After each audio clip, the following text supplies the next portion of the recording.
오늘 소개할 사연은 휴가철에 놀러 갔다가 이혼녀를 만난 이야기입니다.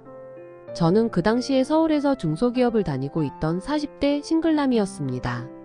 직장 생활이라는 게 승진도 하고 보너스도 자주 받아야 일할 맛이 나는데 그렇지 못하면 사는 재미가 없습니다. 혹자들은 똥밭에 굴러도 저승보다 이승이 낫다는 소리들을 하지만 똥밭에 굴러보지 않아서 그런 소리를 하는 거라 생각합니다. 저는 잘난 능력이 없다 보니 직장 생활도 지루하고 그저 휴가 오기만을 기다리는 일반 직장인입니다.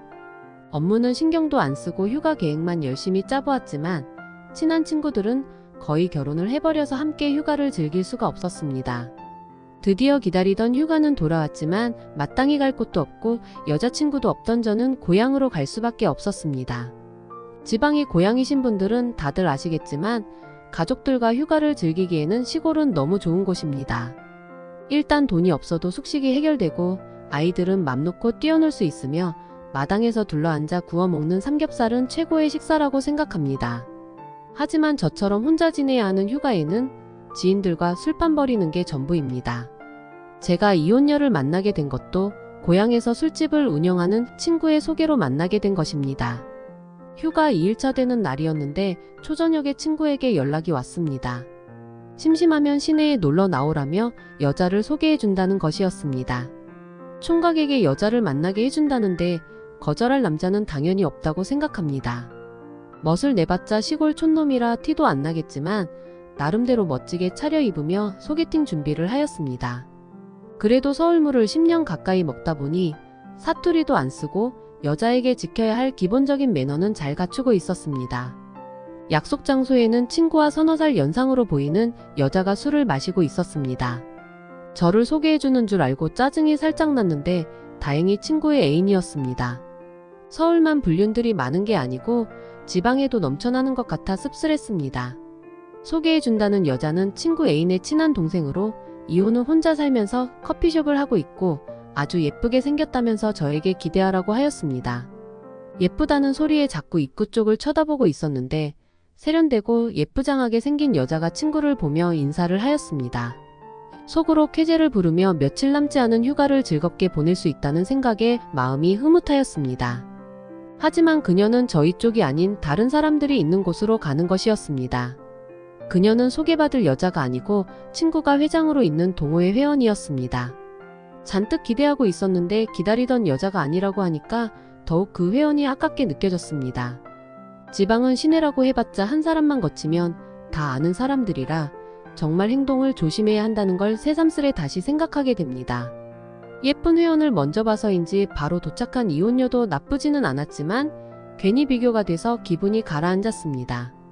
하지만 그녀는 얼굴이 동안이고 성격이 밝아서 말도 편하게 나누며 서로에게 부담 없이 대하였습니다.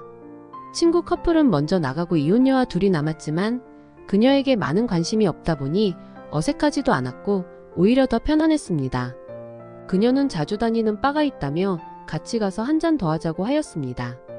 도착한 곳은 무늬만 바같이 만들어 놓고 운영 방식은 동네 사랑방 같은 분위기였습니다. 종업원도 없고 40대 여사장이 혼자 장사하는데 성격이 좋아서 여자 혼자 술 마시기에는 딱 좋은 장소였습니다. 나름 편안한 분위기 때문인지 의도치 않게 술을 많이 마시게 됐고 제가 정신 차리며 눈을 떴을 때는 이혼녀의 침대 위에서 혼자 자고 있었습니다. 어떻게 된 건지 기억에는 없지만 밤사이에 이혼한 그녀가 저를 힘들게 했던 기억은 남아 있었습니다. 그녀에게 어찌 된 건지 물어보려고 찾아보았지만 아무래도 커피숍에 갔는지 보이지 않았습니다. 이름은 물론 연락처도 모르고 있어서 막막했는데 일단 속쓰림을 달래려고 잘 차려놓은 해장 밥상을 맛있게 해치웠었습니다. 저의 집은 아니지만 아무도 없어서 편안했고 집안 구석구석 살펴보았지만 남자 흔적은 안 보여서 기분이 좋아졌습니다. 집안도 깔끔하게 정리되어 있는 걸 보니 그녀의 성격도 괜찮을 것 같고 계속 만나도 괜찮을 것 같았습니다. 배가 부르니까 숙취도 몰려오고 해서 한숨 더 자고 나갈 생각으로 잠을 잤습니다. 어느 정도 시간이 지난 뒤에 그녀가 들어왔고 제가 자고 있는 걸로 알았는지 조용히 옆에 와서 눕는 것이었습니다. 갑자기 긴장이 되고 괜히 자는 척한 건 아닌지 고민하고 있는데 살며시 민감하게 만드는 것이었습니다. 푹 잠을 자서인지 저는 기운이 넘쳐났고 은총을 바라는 그녀에게 행복한 시간을 선물하였습니다. 그렇게 그녀와 인연을 만들면서 기억나지 않는 어제 일은 걱정할 필요가 없게 되었습니다.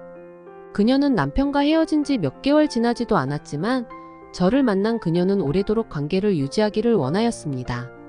휴가 기간 동안 그녀의 커피숍과 집을 오가며 뜻깊은 휴가를 보냈습니다. 이혼을 하기는 했지만 안정적으로 살고 있는 그녀를 보며 결혼을 떠올리기 시작했습니다. 휴가를 마치고 무료한 직장 생활을 다시 시작하면서 멘붕이 오기도 하고 퇴근하면 아무도 없는 집에 혼자 있다 보니까 그녀가 너무 보고 싶었습니다. 주말만 되면 그녀를 보러 가고 월요일 아침까지 있다가 회사로 바로 출근을 하였습니다. 몇 개월 후 저는 장거리 연애가 너무 불편하기도 했고 직장 생활도 힘들어서 사표를 내었습니다. 당분간 그녀의 집에서 함께 지내기로 약속을 받았던 터라 아쉬운 마음보다는 새로운 삶을 살 수 있다는 것에 너무 좋았습니다. 1년 정도를 아무것도 하지 않고 그녀와 함께 살았는데 정말 너무나 행복해서 하루하루가 즐겁기만 하였습니다. 일하지 않는 자 먹지도 말라는 명언이 있지만 그녀는 일하지 않아도 되니까 자기 옆에만 있어달라는 것이었습니다. 위자료를 많이 받아서 현금도 꽤 많이 보유하고 있는데 커피숍까지 장사가 잘 돼서 경제적인 여유가 많아서인지 저에게는 사랑만을 원하였습니다. 어느 날 의도치 않게 아이를 가지게 됐고 저희는 정식으로 결혼을 해서 함께 살고 있습니다. 처음 만났을 때 이혼녀라는 선입견으로 아내를 쉽게 대하였는데 만약 아내가 적극적이지 않았더라면 지금의 행복은 없었을 것입니다. 지금 저는 아내에게 충성하고 있지만 미래에도 충성할 것을 자신하고 있습니다. 여러분들도 아내에게 저처럼 충성하고 행복하게 사시기 바랍니다.